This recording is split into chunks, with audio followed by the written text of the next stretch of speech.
लेकिन फिगर्स की कंडीशन क्या रहती है कंस्ट्रक्शन के अंदर, कि वो चीज़ जो होती है बराबर मेजर की होनी चाहिए, यानी एक बराबर मेजरमेंट की होनी चाहिए। अगर आपको एक 6.6 सेंटीमीटर का एक लाइन सेगमेंट खींचने को बोल रहा तो अपन किसकी हेल्प लेकर खींचते हैं, इस तरह से हाथों से एस्टिमेट से नहीं खींचता है, क्योंकि ये गलत प्रोसेस है किसके अंदर, कंस्ट्रक्शन के अंदर।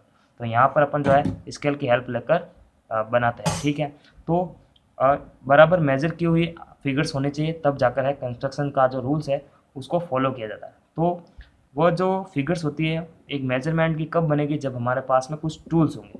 वो टूल्स किस में होंगे, जियोमेट्रिक बॉक्स है, उसके अंदर जितने भी डिवाइसेस आते हैं, जियोमेट्रिक बॉक्स जो हमारे पास में होता है उसके अंदर जितने भी डिवाइसेस आते हैं वो इसमें कंस्ट्रक्शन में हमारी हेल्प करता है, ठीक है। तो कंस्ट्रक्शन के अंदर टूल्स की आवश्यकता पड़ती है और वो टूल्स जियोमेट्रिक बॉक्स के अंदर होते हैं। कंपलसरी जो है टू डिवाइसेस यानी कंपास एंड स्केल, इनका मोस्टली ज़्यादा यूज़ होता है, सिंपल सी बात है, ज़्यादा यूज़ सबसे इन्हीं का होता है। उसके बाद में इनका यूज होता तब लगभग जो है हर फिगर बन जाता। जैसे क्लास 9 के अंदर हमने perpendicular bisector of line segment ये पढ़ा था, बाइसेक्टर ऑफ एंगल्स ये भी पढ़ा था, कंस्ट्रक्शन ऑफ ट्रायंगल ये भी पढ़ा था। तो क्या करेंगे इसके अंदर भी हमने क्या किया था, कंपास और स्केल की हेल्प लेकर जो भी हमारे से कंस्ट्रक्शन पूछी जा रही थी, कोई भी रूल्स हमारे को बताया जा रहा था, हम कंपास और स्केल की हेल्प से बराबर मेजर के आधार पर, यानी बराबर उस फिगर को मेजर करते और फिर हम उस कंस्ट्रक्शन को क्या करते, प्रूव करते। तो 10th क्लास के अंदर भी जो है इन्हीं चीज़ों का नॉलेज, यानी इसी चीज़ का जो नॉलेज है अपने को साथ में रखते हुए इस चैप्टर के अंदर जितने भी कंस्ट्रक्शन आएंगे या जितने भी क्वेश्चन आएंगे, इसी नॉलेज का यूज करते हुए अपन, यानी कंपास और स्केल की हेल्प लेकर जो कंस्ट्रक्शन अपने को दे रखी है हम उसका कंस्ट्रक्शन करेंगे, उसको प्रूव भी करेंगे, उसका जस्टिफिकेशन भी देंगे। तो इस चैप्टर के अंदर यही होगा, ठीक है। अब अपन क्वेश्चन फर्स्ट की तरफ, तो अब बात करते हैं आपके 11.1 एक्सरसाइज का क्वेश्चन फर्स्ट। तो क्वेश्चन फर्स्ट क्या है वो स्क्रीन पर लिखा आ रहा है आपके। क्वेश्चन है draw a line segment of length 7.6 centimetre and divide it in the ratio 5:8, measure the two parts. और ऊपर लिखा आता था क्वेश्चन के अंदर कि गिव द जस्टिफिकेशन, ठीक है, यानी जस्टिफिकेशन भी इसका देना ही है। तो ऐसे क्वेश्चन को देखिए, इस क्वेश्चन को करते करते अपन क्या करेंगे, रूल्स भी समझेंगे। क्योंकि अगर अपना ये क्वेश्चन है, जैसे जो क्वेश्चन अपना आ रहा है, इस क्वेश्चन के अंदर एक रूल्स आपको मैं बताना चाहता हूँ। अपन क्या करेंगे, इस क्वेश्चन को भी हैंडल करेंगे और इस रूल्स को भी समझेंगे। रूल्स को इसलिए समझ रहे हैं क्योंकि अगर अपन रूल्स को समझ लेंगे तो क्वेश्चन फर्स्ट वाला क्वेश्चन हम तो अटेंड कर पाएंगे। इसके टाइप जितने भी क्वेश्चन आएंगे, यानी क्वेश्चन फर्स्ट से रिलेटेड जितने भी क्वेश्चन आएंगे हम इजीली सॉल्व कर पाएंगे, ठीक है। तो मैं आपको रूल्स भी बताता रहूँगा और साथ साथ सॉल्व भी इसको करते रहेंगे, ठीक है। तो देखिए रूल्स फर्स्ट है कि अगर आपको क्वेश्चन के अंदर कितनी भी लेंथ का एक लाइन सेगमेंट खींचने को बोल रहा है, जैसे 7.6 सेंटीमीटर ड्रॉ करने को बोल रहा है, तो आपको करना क्या है, स्केल की हेल्प लेकर आपको 7.6 सेंटीमीटर का क्या करना है, एक लाइन सेगमेंट ड्रॉ करना है। तो मैं ड्रॉ करता हूँ, 7.6 सेंटीमीटर का बोल रहा है ये, तो ये रही स्केल और ये रहा 7 और ये रहा 6, ठीक है। तो स्केल कोई भी स्केल आप यूज़ कर सकते हैं, यहाँ से यहाँ तक 7.6 आ रहा है, ठीक है। तो इसका नेमिंग भी कर दो, इसको नेम दे दो आप ए, इसको बी दे दो आप, इसको ए, इसको बी, इसको दे दो 7.6 सेंटीमीटर, ठीक है। फर्स्ट रूल तो हो गया ये। सेकेंड रूल्स है आपको जो रेशियो दे रखा, जैसे जो रेशियो दे रखा जैसे 5:8, आपको क्या करना है, इनका सम करना है, ठीक है। इनका सम कर दीजिए अब, 5 + 8 कितना टोटल आया, 13। ये जितना टोटल आया है आपको करना क्या है, इस लाइन सेगमेंट के या तो ऊपर की तरफ या नीचे की तरफ एक एक्यूट एंगल क्रिएट करते हुए एक लाइन जो है वो अपने को बनानी है। किस तरह से, एक्यूट एंगल क्रिएट की सेट के लिए क्या चाहिए, बिंदु यानी पॉइंट ए से इस लाइन सेगमेंट ए बी के साथ में एक्यूट एंगल क्रिएट करते हुए एक लाइन अपने को ड्रॉ करनी है। तो इस तरह से मैं ड्रॉ कर दूँ, देखो आप इस तरह से ड्रॉ करेंगे तो जो ये शेप बनेगी, देखो इस तरह से एंगल जो बनेगा ये क्या बनेगा, हमेशा एक्यूट एंगल, यानी 90 डिग्री से हमेशा छोटा ही रहेगा।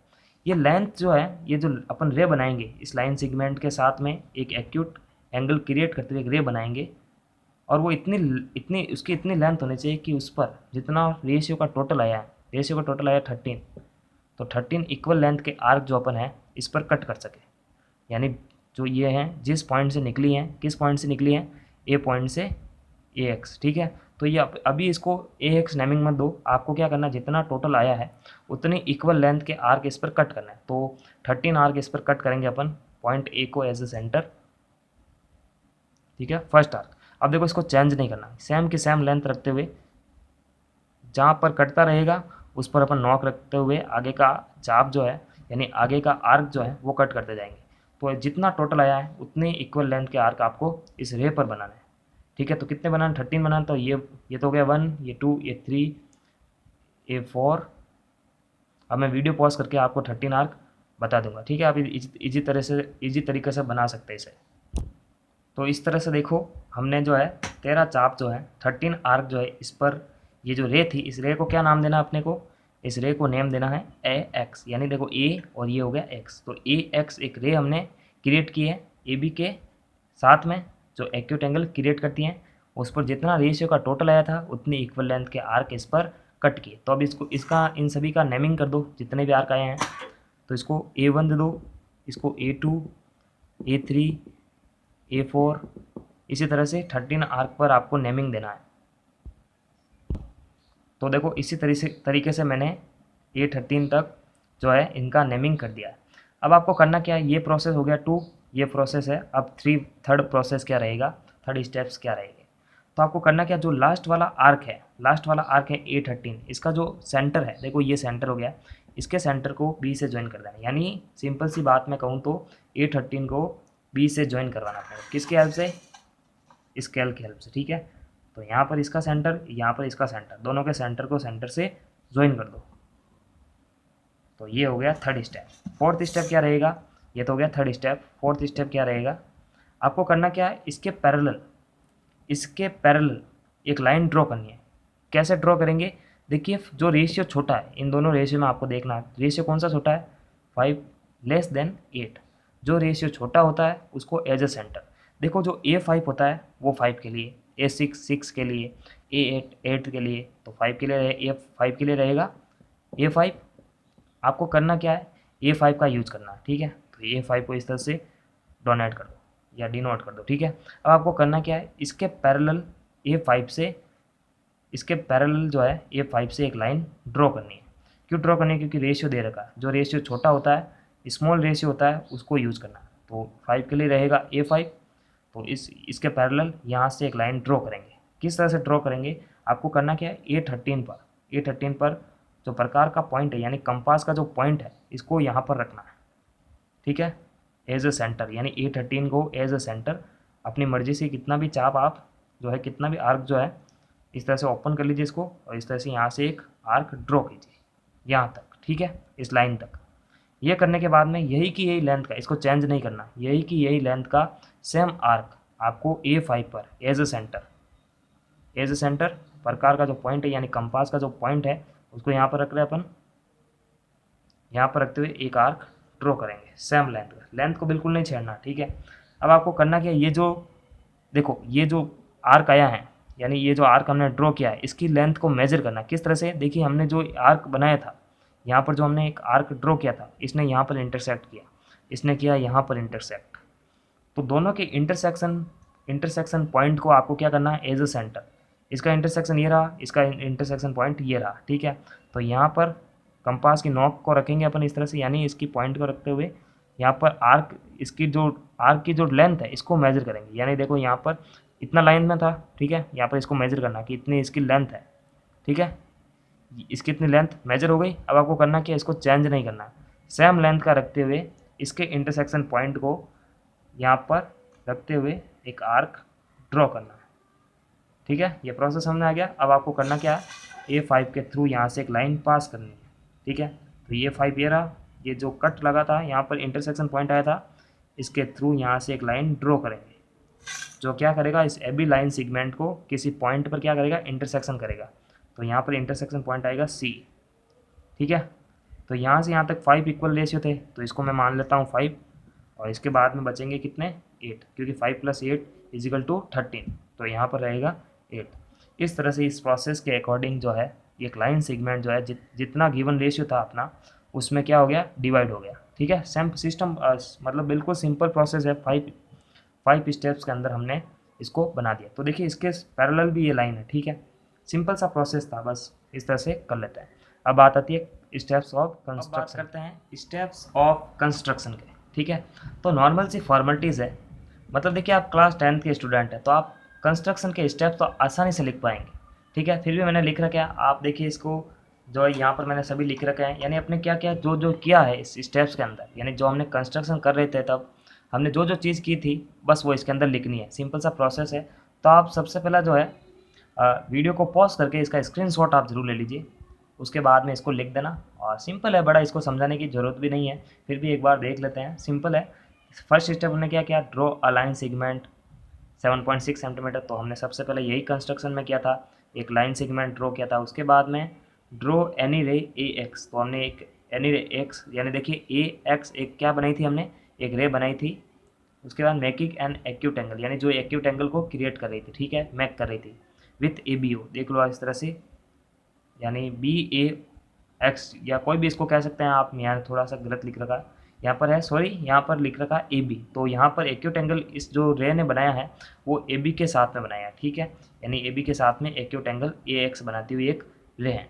उसके बाद में मैक 13, यानी 13 किस तरह से है, 5 + 8 = 13 points like A1 A2 A13, यानी किस तरह से हमने पॉइंट्स किए थे, A1 A2 A3 यहाँ से लेकर A13 तक, ठीक है।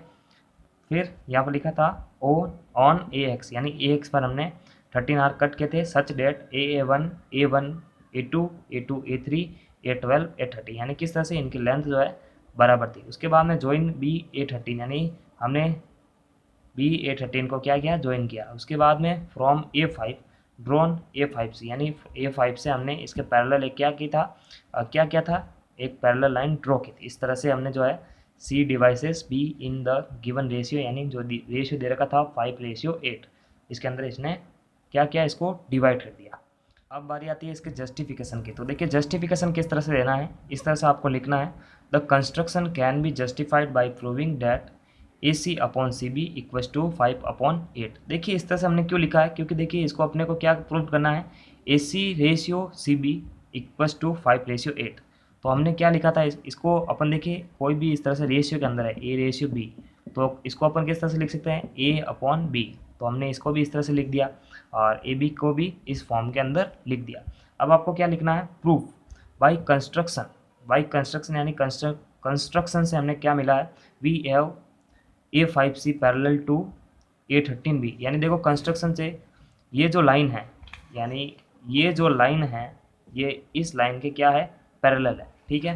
तो जब पैरेलल होती है तो वहाँ पर जो है BPT थ्योरम, यानी BPT थ्योरम एक रूल्स ऐसा है, BPT रूल्स ऐसा है, जब किसी भी ट्राइंगल के अंदर, कोई भी ट्राइंगल देख लीजिए, उसके अंदर कभी भी किसी भी साइड्स के पैरेलल, यानी 3 साइड्स होती हैं, तो अगर देखिए इस तरह से एक ट्राइंगल है, इस तरह से एक ट्राइंगल के किसी भी साइड्स के, कोई भी साइड्स के पैरेलल एक लाइन ड्रॉ हो रही है, यानी इसके पैरेलल एक लाइन ड्रॉ हो गई, तो जो रिमेनिंग साइड्स है, यानी ये दो बची हुई साइड्स हैं, तो ये जो 2 साइड्स होती हैं ये हमेशा एक इक्वल रेशियो के अंदर डिवाइड होती है। किस तरह से, जैसे ABC, यहाँ पर E और यहाँ पर F। तो किसी भी साइड्स के, किसी भी ट्राइंगल के अंदर किसी भी साइड्स के पैरेलल एक लाइन बनी हुई है, यानी BC के पैरेलल EF एक लाइन ड्रॉ हो रखी है, ठीक है। तो क्या होता है, जब तीसरी तो इसके पैरेलल हो गई, तो बची हुई दो साइड्स हैं वो हमेशा एक इक्वल रेशियो के अंदर होती है, यानी इसको अपन इस तरह से लिख सकते हैं, A5/FB AE/EC, ठीक है, इस तरह से लिख सकते हैं। यानी इस दोनों का रेशियो इन दोनों के रेशियो के बराबर है, AF/FB AE/EC। कब, जब किसी भी ट्राइंगल की कोई भी एनी साइड्स इसके पैरेलल कोई लाइन ड्रॉ कर रखी है, तो इसको अपन इस तरह से लिख सकते हैं। तो BPT थ्योरम ये होता है, ठीक है। BPT थ्योरम के अंदर इसको इस तरह से लिख सकते हैं। तो हमारे देखिए कंस्ट्रक्शन के अंदर जिस तरह की जो है फिगर बन रही है, उसको अपन किस तरह से लिख सकते हैं, इसको अपन लिख सकते हैं, देखिए ये ट्राइंगल है AB A13, तो इसके अंदर देखिए 2 लाइन पैरेलल है, यानी थर्ड साइड से ट्राइंगल की A13B साइड से इसके पैरेलल कोई लाइन ड्रॉ हो रही है, तो जो रिमेनिंग साइड्स है, यानी A13 और AB, ये दोनों क्या होगी, इक्वल रेशियो के अंदर डिवाइड होगी। यानी इसको अपन किस तरह से लिख सकते हैं, AC/CB, इसको इस तरह से लिख सकते हैं अपन easily, AC/CB equals to A5 upon A5 A13,